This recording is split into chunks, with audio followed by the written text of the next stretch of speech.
აფხაზეთის მთავრობის დელეგაციის ოფიციალური ვიზიტი იტალიაში გრძელდება, რომლის ფარგლებშიც აფხაზეთის ავტონომიური რესპუბლიკის მთავრობის თავმჯდომარე გიორგი ჯინჭარაძე ევროპარლამენტარ ლეო ლუკა ორლანდოს შეხვდა. შეხვედრაზე განიხილეს ჰუმანიტარული პროექტის განახლების შესაძლებლობა, რომელიც საქართველო-იტალიას შორის დევნილი მოზარდებისთვის გაცვლით პროგრამას ითვალისწინებს.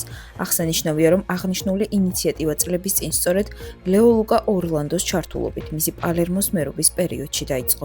შეხვედრას საქართველოს საგანგებო და სრულუფლებიანი ელჩი იტალიაში თამარ ლილუაშვილი და აფხაზეთის მთავრობის დელეგაციის წევრები ესწრებოდნენ. ეს ნაყოფიერი შეხვედრა გავმართა ევროპარლამენტართან ბატონ ლეო ლუკა ორლანდოსთან, რომელიც არის ის ადამიანი, ვინც საფუძველი ჩაუყარა ორგანიზაციას 1994 წელს, როდესაც დევნილ ბავშვებს უმასპინძლა სიცილიელმა ოჯახებმა.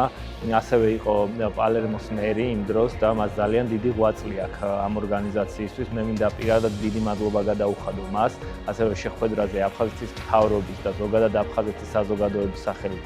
დიდი მადლობა გადაუხადე, ვისაუბრეთ სხვადასხვა მნიშვნელოვან პროექტებზე, რომელიც შეიძლება სამომავლოდ განხორციელდეს და დარწმუნებული ვარ, რომ ეს ურთიერთობა კიდევ უფრო მეტად გაღრმავდება და განვითარდება. ეს ადამიანი ნამდვილად არის უდიდესი ღვაწლის მქონე ჩვენი დევნილი საზოგადოებისთვის.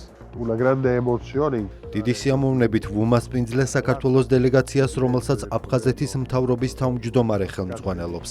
გავეცანი ამ რეგიონის აქტუალურ პრობლემებს, ქართველებს დაუდასტურე ჩვენი თანადგომა და მეგობრობა. განვიხილეთ არა მარტო კოლაბორაციის, არამედ გაცვლით პროგრამებთან დაკავშირებული საკითხებიც. განსაკუთრებით გვინდა იმედი ჩაუსახოთ იმ ახალგაზრდებს, რომლებიც ოკუპირებულ ტერიტორიაზე ცხოვრობენ.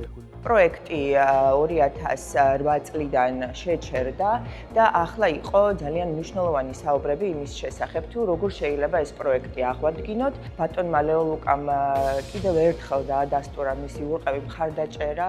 იგი არის საქართველოს დიდი ქომაგი და ყოველთვის იზიარებს საქართველოს პოზიციას და მე ძალიან დიდი იმედი მაქვს, რომ მისი ჩართულობით და მხარდაჭერით ჩვენ კიდევ უფრო მეც მივაღწევთ.